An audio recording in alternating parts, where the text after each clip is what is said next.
Assalamualaikum warahmatullahi wabarakatuh. Perkenalkan, nama saya Afkarina Sofiatu Dikri, NIM T20191079, akan menjelaskan mengenai aplikasi i'rab halaman 202 sampai 216. Pertama, di sini saya akan menjelaskan mengenai lafadz abuhu. Lafadz abuhu di sini dia termasuk kategori kalimat isim. Apa itu kalimat isim? Kalian bisa mengetahui pengertian kalimat isim pada buku aplikasi i'rab halaman 3. Kalimat isim adalah lafadz yang memiliki arti dan tidak bersamaan dengan salah satu zaman 3, yaitu zaman madi yang berarti telah, zaman hal yang berarti sedang, dan zaman istiqbal yang berarti yang akan datang. Lafadz abuhu di sini ciri-ciri isimnya yaitu dia menjadi mudhof. Kalau di kitab jurumiyah, ciri-ciri isim itu mudhof itu termasuk ciri-ciri isim. Lafadz abuhu di sini dia memungkinkan beri'rab rafa, nasab, jer. Dalam konteks ini lafadz abuhu ini beri'rab rafa. Mengapa dia beri'rab rafa? Karena dia menjadi marfu'atul asma. Apa itu marfu'atul asma? Kalian bisa mengetahui pengertian marfu'atul asma pada buku aplikasi i'rab ini halaman 14. Marfu'atul asma adalah isim-isim yang dibaca rafa. Isim-isim yang dibaca rafa itu ada 7. Yang pertama itu ada mubtada, ada fa'il, naibul fa'il, mubtada, khobar, isimnya kana, khobarnya ina, dan tawabi. Dalam konteks ini, lafadz abuhu itu menjadi mubtada. Apa itu mubtada? Kalian juga bisa mengetahui pengertian mubtada pada buku aplikasi i'rab ini halaman 15. Mubtada adalah isim ma'rifat yang dibaca rafa yang jatuh di awal jumlah atau di awal kalimat. Tanda i'rabnya wawu, karena lafadz abun di sini dia berkategori menjadi asmaul khamsah. Asmaul khamsah, apa itu asmaul khamsah? Asmaul khamsah itu ada 5. Abun, ahun, hamun, fudu. Dalam konteks ini, lafadz abun itu memenuhi persyaratan untuk di'i'rabi, yaitu ada 3 syaratnya, yaitu yang pertama mufrad. Maksudnya di sini dia tidak berupa tasniyah atau jamak. Lafadz abun di sini kan artinya bapak, menunjukkan satu orang. Yang kedua, dia mukabar, maksudnya tidak ditasghir. Maksudnya gini, dia tidak ditasghir, maksudnya itu tidak dikecilkan. Seumpama ditasghir ya, abun menjadi ubayun, berarti bapak kecil gitu. Tetapi di sini dia memenuhi persyaratan. Yang ketiga, dimudhofkan kepada selain ya mutakalim. Di sini dia dimudhofkan kepada isim dhamir. Jadi lafadz abun di sini memenuhi persyaratan untuk di'i'rabi. Seumpama dia tidak memenuhi persyaratan, maka ketika i'rab rafa dia ditandai dengan dhammah, ketika nasab dengan fathah, ketika jar dengan kasroh. Selanjutnya, lafadz abuhu termasuk dalam kategori susunan idhofah. Apa itu susunan idhofah? Kalian bisa mengetahui pengertiannya pada buku teori dasar nahwu dan shorof. Di sini saya menggunakan yang tingkat lanjut, jadinya halamannya tidak sama di bab idhofah. Susunan idhofah adalah susunan yang terdiri dari mudhof dan mudhof ilaih. Apa itu mudhof dan mudhof ilaih? Mudhof adalah isim yang disandarkan, sedangkan mudhof ilaih adalah sesuatu yang disandari. Dalam konteks ini, yang menjadi mudhof adalah lafadz abu, dan yang menjadi mudhof ilaih adalah dhamirhu. Maka dari itu, lafadz abu karena menjadi mudhof, maka ia harus memenuhi persyaratan mudhof. Apa aja yang persyaratan mudhof itu? Persyaratan mudhof adalah terdiri dari tidak boleh diberi tanwin, tidak boleh diberi alif lam. Apabila dia berupa isim tasniah dan jamak mudzakkar salim, maka nunnya harus dibuang karena nun pengganti dari tanwin. Mudhaf ilaihnya berupa dhamir hu. Dhamir hu di sini harus beri'rab jar karena persyaratan mudhaf ilaih itu harus beri'rab jar. Tanda jarnya apa? Tanda jarnya tidak ada atau tidak memiliki tanda i'rab jar karena dia bersifat mahali. Mengapa dia bersifat mahali? Karena dia termasuk isim mabni, asmaul mabniyah. Apa itu isim mabni? Kalian bisa membukanya atau mengetahui pengertian isim mabni pada aplikasi i'rab ini pada halaman 11. Isim mabni itu apa? Isim yang harokat huruf akhirnya tidak dapat berubah-ubah meskipun dimasuki amil. Isim mabni itu ada 6. Ada isim domir, isim isyarah, isim mausul, isim istifham, isim syarat, dan isim fi'il. Dalam konteks ini, dia termasuk isim domir. Lafadz abuhu di sini kan tadi dia berupa susunan idhofah. Susunan idhofah itu memiliki macam-macam. Kan ada 2 macam, ada idhofah maknawiyah dan idhofah lafdiyah. Dalam konteks ini, lafadz abuhu itu termasuk yang idhofah lafdiyah karena dia memenuhi persyaratan idhofah lafdiyah, yaitu ketika mudhof dia tidak diberi alif lam, tidak diberi tanwin. Ketika mudhofnya berupa isim tasniah dan jamak mudzakkar salim, nunnya dibuang karena nun pengganti dari tanwin. Dan persyaratan buat mudhof ilaihnya harus beri'rab jar.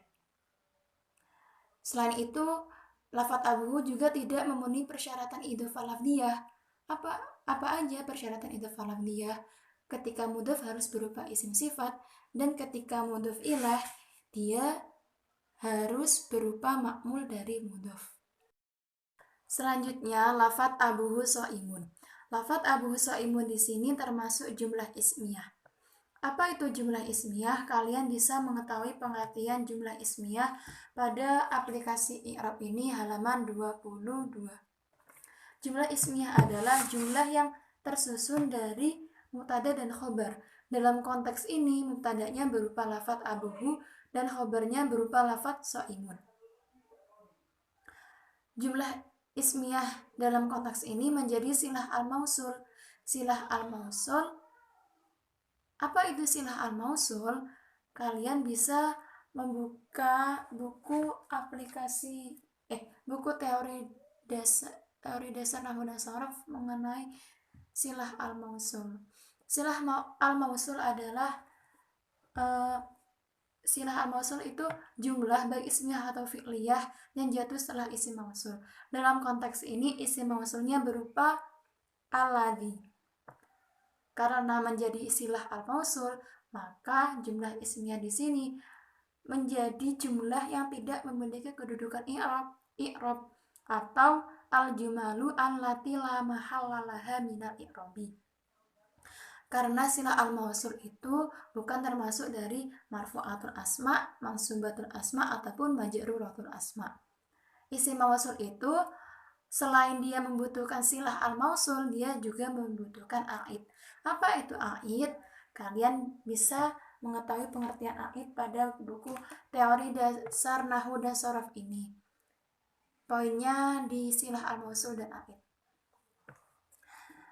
A'id itu isim domir baik mustatir ataupun baris yang terkandung dalam silah al-mausul, dan isim domir tersebut kembali kepada isim mausul. Dalam konteks ini, isim domirnya berupa yang baris, isim domir baris yang majrurun. Isim domir baris itu apa? Kata ganti yang tidak isim domir baris yang mutasil.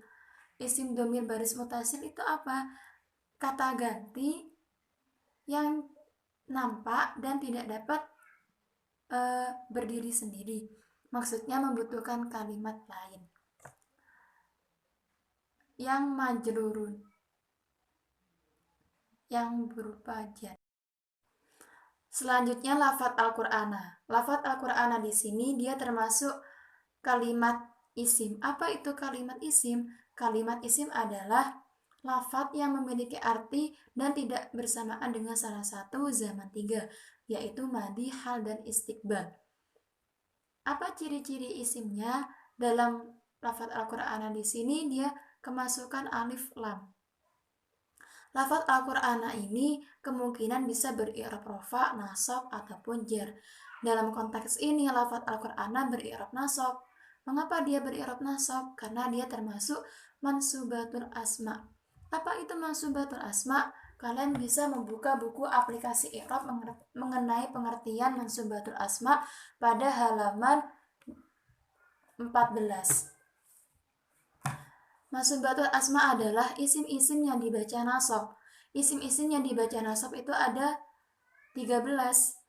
Salah satunya yaitu ada maf'ul bih, maf'ul ajalih, maf'ul ma'ah, maf'ul fih, isimnya inna, khobarnya kana, isimnya la'alatin linafil jinsi, tawabi, dan lain-lain.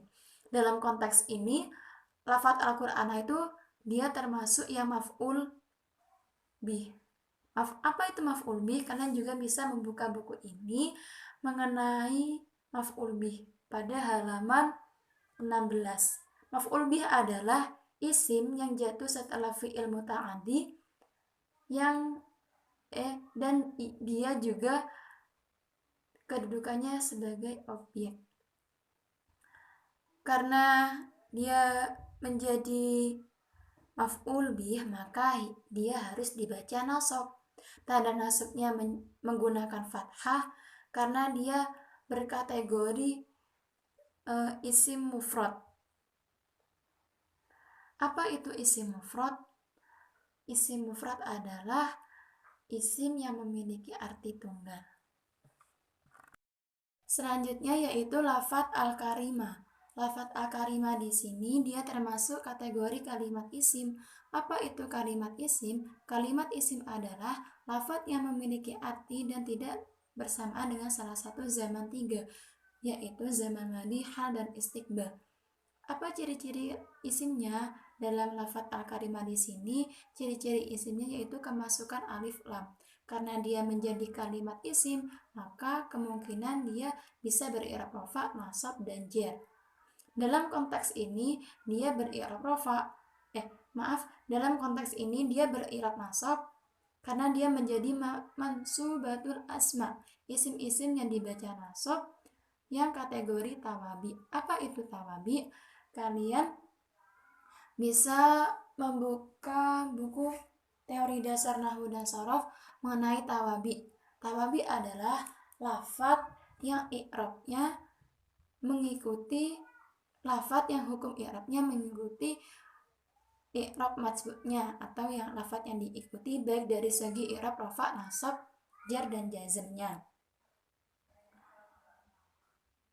Tawabi kan ada 4, ada na'at, taukid, badal, dan ataf. Dalam konteks ini dia termasuk yang na'at. Apa itu na'at? Kalian bisa membuka buku aplikasi i'rab ini mengenai na'at.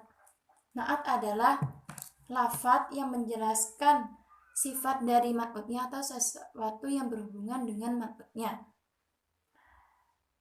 Na'at itu kan ada dua, ada na'at mufrad dan na'at jumlah. Dalam konteks ini dia termasuk na'at mufrad. Apa itu na'at mufrad? Kalian bisa mengetahuinya pada buku ini mengenai na'at mufrad. Na'at mufrad adalah na'at yang bukan berupa jumlah atau na'at yang berasal dari isim sifat. Dalam konteks ini dia termasuk isim sifat yang sifatun musyabbahatun bismil fa'il. Isim sifat yang diserupakan dengan isim fa'il atau yang tidak mengikuti wazan fa'ilun. Na'at mufrad di sini juga dibagi lagi, ada na'at hakiki dan na'at sababi. Dalam konteks ini dia termasuk na'at hakiki. Naat hakiki itu adalah naat yang menjelaskan maksudnya secara langsung atau naat yang merofakkan isim domir. Kalian bisa mengetahui pengertian itu pada buku Teori Dasar Nahwu dan Shorof. Naat hakiki, naat dan maksudnya itu memiliki kesesuaian, yaitu antara mufrad, tasniyah jamak, mudzakkar muannas, makrifat nakiroh dan i'rabnya. Kan di sini lafadz al-karimah itu sama Al-Qur'ana itu sesuai, sama-sama mufradnya, sama-sama mudzakarnya, sama-sama ma'rifatnya, dan sama-sama beri'rab nasabnya. Karena beri'rab nasab, maka tanda nasabnya menggunakan fathah dan dia termasuk isim mufrad. Apa itu isim mufrad?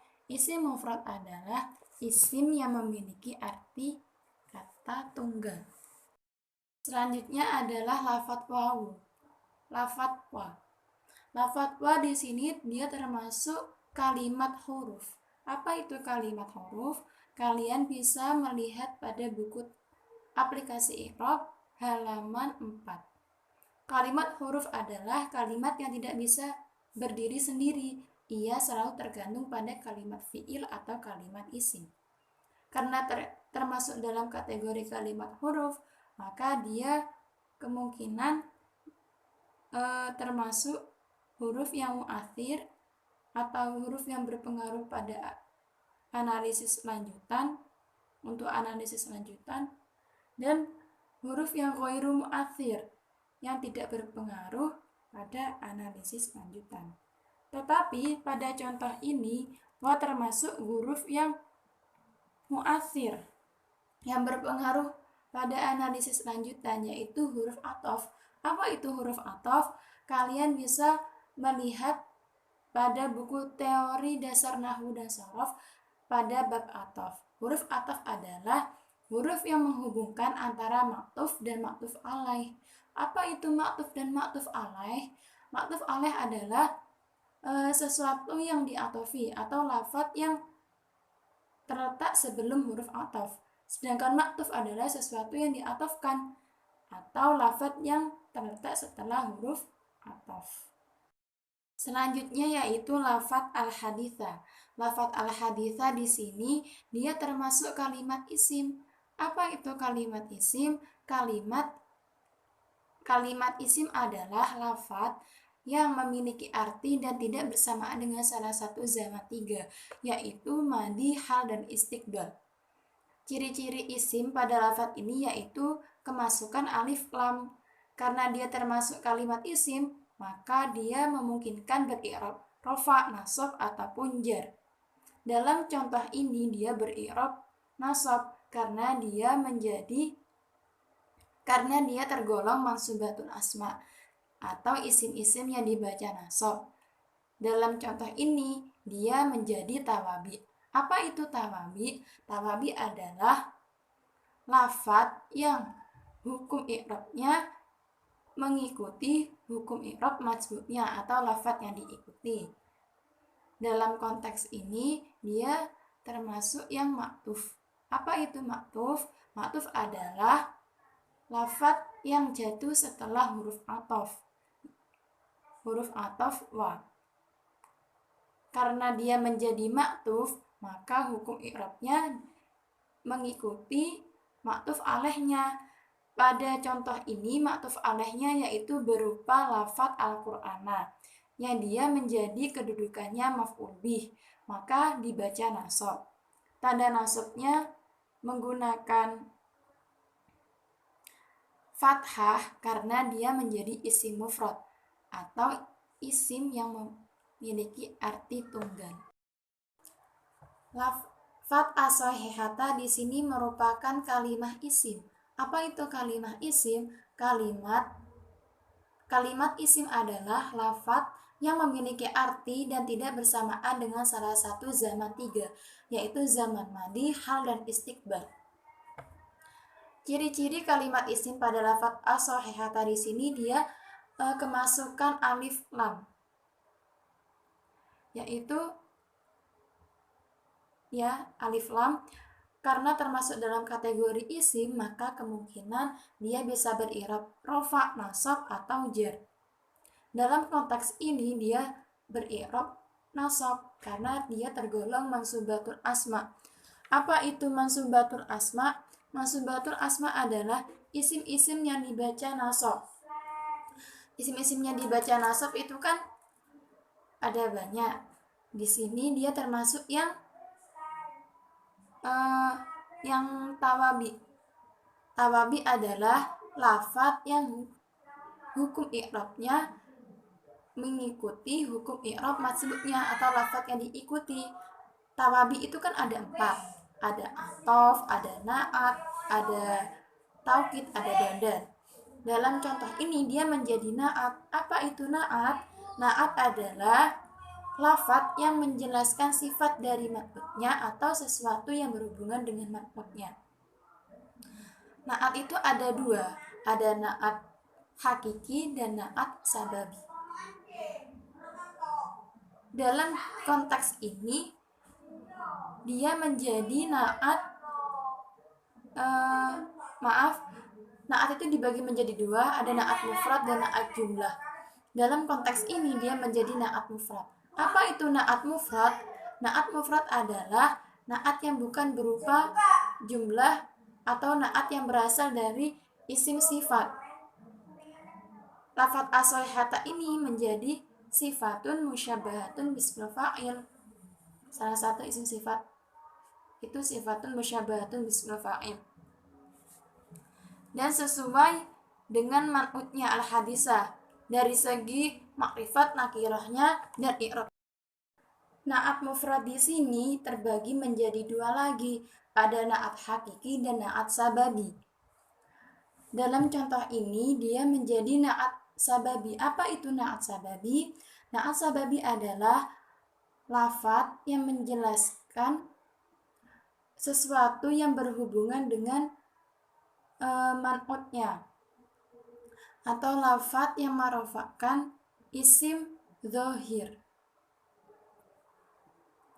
Dalam contoh ini isim dhohirnya berupa lafadz asaniduhu, dan yang dijelaskan itu bukan man'utnya al-hadisah, tidak dijelaskan secara langsung, akan tetapi yang berhubungan dengan man'utnya yaitu asaniduhu. Bagaimana kita mengetahui bahwa asaniduhu itu berhubungan dengan man'utnya? Dengan adanya dhamir hu pada lafadz asaniduhu itu yang kembali pada man'utnya yaitu al-haditha. Persyaratan na'at sababi diantaranya yaitu antara na'at dan man'utnya itu harus sesuai dari segi i'rabnya. Kan as-sohihata dan al-hadisah itu sama-sama beri'rab nasab, dan juga harus sesuai antara makrifat dan nakirahnya. Keduanya sama-sama makrifat. Selain itu, na'at sababi harus berstatus mufrad. Dia kan mufrad as-sohihata. Dan juga harus dalam segi mudzakkar dan muannasnya disesuaikan dengan makmulnya. Dalam konteks ini makmulnya berupa lafadz asaniduhu. As-sohihata kan menjadi muannas, asaniduhu itu muannas, tetapi kok tidak ada tanda muannasnya? Karena dia termasuk jamak yang ghairu akil, jamak yang tidak berakal. Jamak yang tidak berakal di sini dapat dihukumi muannas mufrad ataupun muannas jamak. Dalam contoh ini, lafadz asaniduhu di sini termasuk muannas jamak.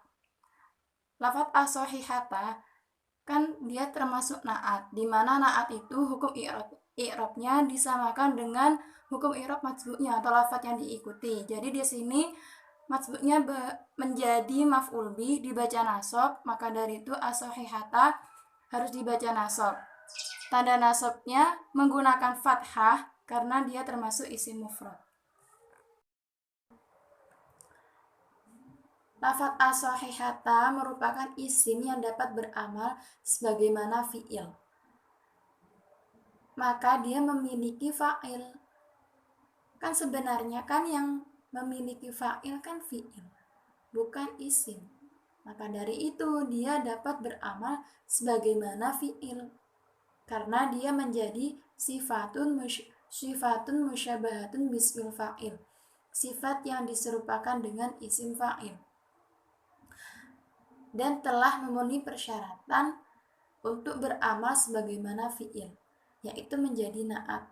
Sebagaimana kaidah yang berbunyi wa waliya istifhaman au harfan nida au nafyan au jasifatan au musnida.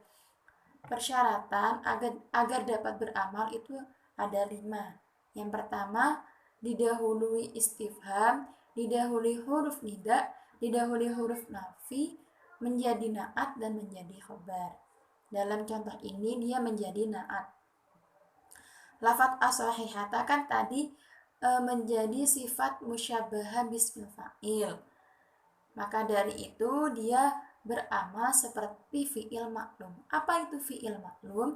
Kalian dapat mengerti tentang fi'il maklum dengan membuka buku teori dasar nahwu dan shorof pada poin fi'il maklum. Fi'il maklum adalah fi'il yang berarti aktif, atau ciri-ciri dari fi'il maklum itu tidak mengikuti kaidah majhul.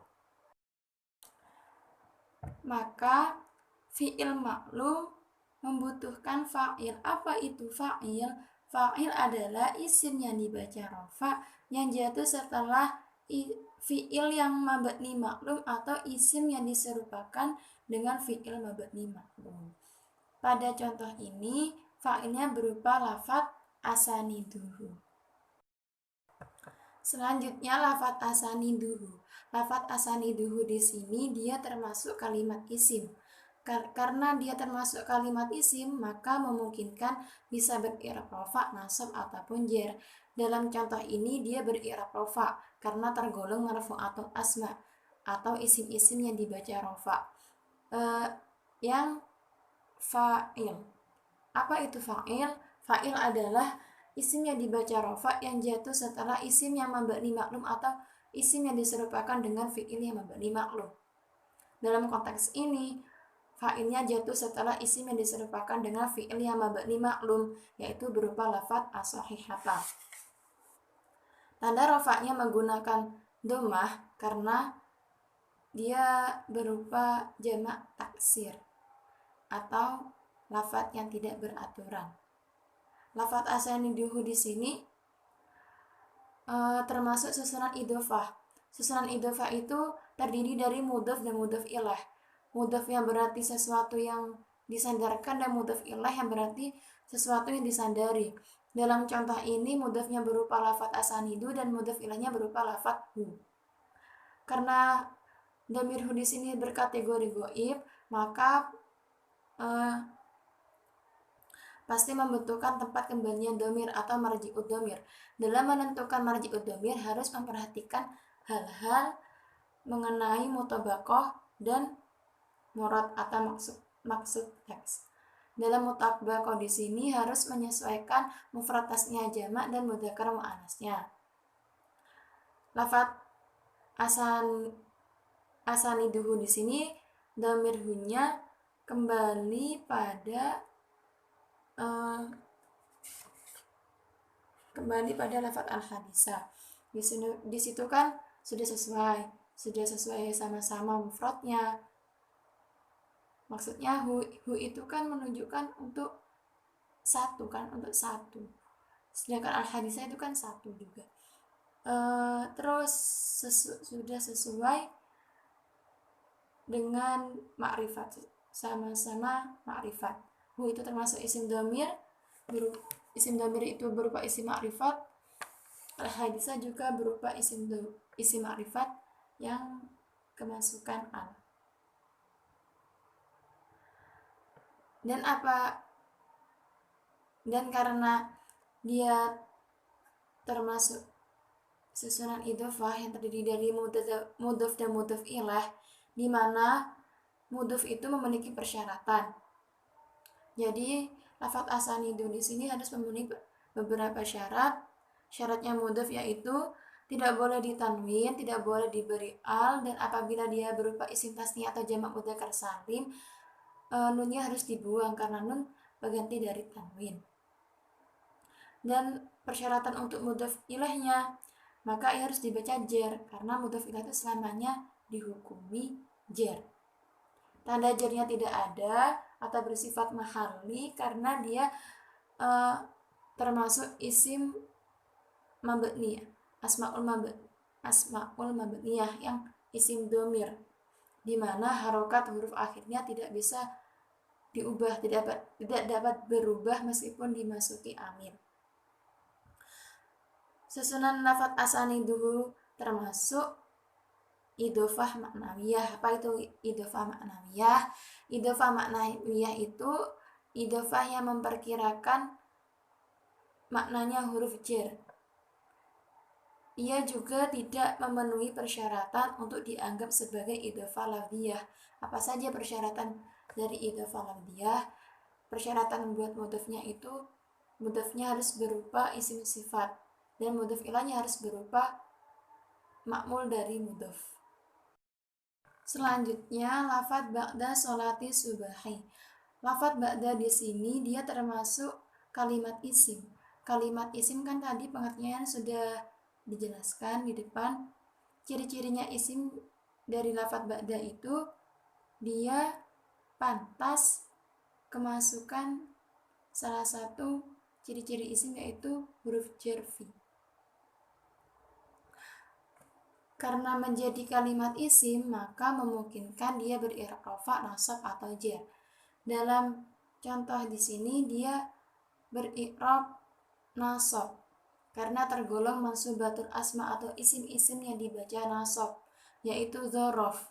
Dzaraf adalah isim yang dibaca nasab yang menunjukkan keterangan waktu atau dzaraf zaman ataupun menunjukkan keterangan tempat, dzaraf makan. Dalam contoh di sini dia menunjukkan keterangan waktu atau dzaraf zaman. Tanda nasabnya menggunakan fathah karena ia merupakan isim mufrad atau isim yang memiliki arti tunggal. Lafadz ba'da di sini selain dia menjadi dzaraf, dia juga menjadi mudhof. Maka dari itu dia harus memenuhi persyaratan mudhof. Persyaratan mudhof diantaranya yaitu tidak boleh ditanwin, tidak boleh diberi alif lam. Apabila berupa isim tasniyah atau jamak mudzakkar salim, maka nunnya dibuang karena nun pengganti dari tanwin. Selanjutnya lafadz sholati. Lafadz sholati di sini dia termasuk kalimat isim. Ciri-ciri isimnya yaitu dibaca jar. Karena menjadi kalimat isim, maka memungkinkan dibaca rafa, nasab ataupun jar. Lafadz sholati di sini termasuk yang dibaca jar karena tergolong majruratul asma. Isim-isim yang dibaca jar yaitu yang berupa mudhof ilaih. Mudhof ilaih dari mudhof ilaihnya dari mudhof lafadz ba'da. Tanda jarnya menggunakan kasrah karena dia termasuk isim mufrad. Lafadz sholati di sini di samping menjadi mudhof ilaih dari lafadz ba'da, dia juga menjadi mudhof dari lafadz as-subahi. Karena menjadi mudhof, dia harus memenuhi persyaratan mudhof. Persyaratan mudhof itu diantaranya tidak boleh ditanwin, tidak boleh diberi al. Apabila dia berupa isim tasniyah atau jamak mudzakkar salim, maka nunnya harus dibuang karena nun merupakan pengganti dari tanwin. Tanda jarnya menggunakan kasrah karena ia termasuk isim mufrad. Selanjutnya lafadz as-subahi. Lafadz as-subahi di sini termasuk kalimat isim karena ada ciri-ciri isim yaitu alif lam. Karena termasuk dalam kategori isim, maka memungkinkan bisa beri'rab rafa, nasab atau jar. Dalam contoh di sini dia beri'rab jar karena tergolong majruratul asma, isim-isim yang dibaca jar yang mudhof ilaih dari mudhof sholati. tanda jernya menggunakan kasroh karena dia termasuk isim mufrad. Lafadz ba'da sholati subhi di sini dia termasuk susunan idhofah maknawiyah yang memperkirakan maknanya huruf jar. Selanjutnya yaitu lafadz tolaban. Lafadz tolaban di sini dia termasuk kalimat isim. Kalimat isim yang ciri-ciri isimnya yaitu tanwin.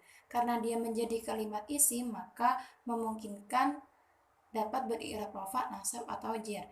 Dalam contoh ini dia termasuk i'rab nasab karena tergolong mansubatul asma. Isim-isim yang dibaca nasab yang termasuk maf'ul li ajali. Maf'ul li ajali adalah, kalian bisa mengetahui pengertian maf'ul li ajali dengan membuka buku teori dasar nahwu dan shorof pada poin maf'ul li ajali. Maf'ul li ajali yaitu isim yang dibaca nasab yang terbentuk dari masdar qalbi. Masdar qalbi itu pekerjaan hati.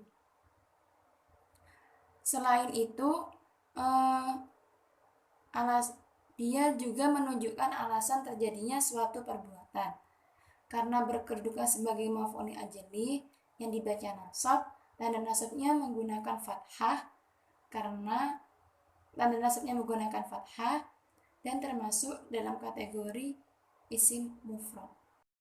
Selanjutnya lafadz yang terakhir di sini adalah lafadz li tsawabi. Lafadz li tsawabi di sini termasuk susunan jar majrur. Susunan jar majrur di mana huruf jarnya berupa lafadz li, huruf li, dan majrurnya berupa lafadz ats-tsawabi. Huruf jar li di sini termasuk yang huruf yang mu'athir, yang berpengaruh pada analisis lanjutan atau berpengaruh pada huruf yang dimasukinya. Sedangkan lafadz ats-tsawabi merupakan kalimat isim karena ada ciri-ciri isim yaitu kemasukan huruf jar yaitu berupa lafadz li. Karena termasuk dalam kalimat isim maka kemungkinan bisa beri'rab rafa, nasab, ataupun jar. Dalam contoh ini dia beri'rab jar karena termasuk majruratul asma, isim-isim yang dibaca jar yang majrur biharfi al-jari, dibaca jar karena dimasuki huruf jar. Tanda jar yang menggunakan kasroh karena menjadi isim mufrad.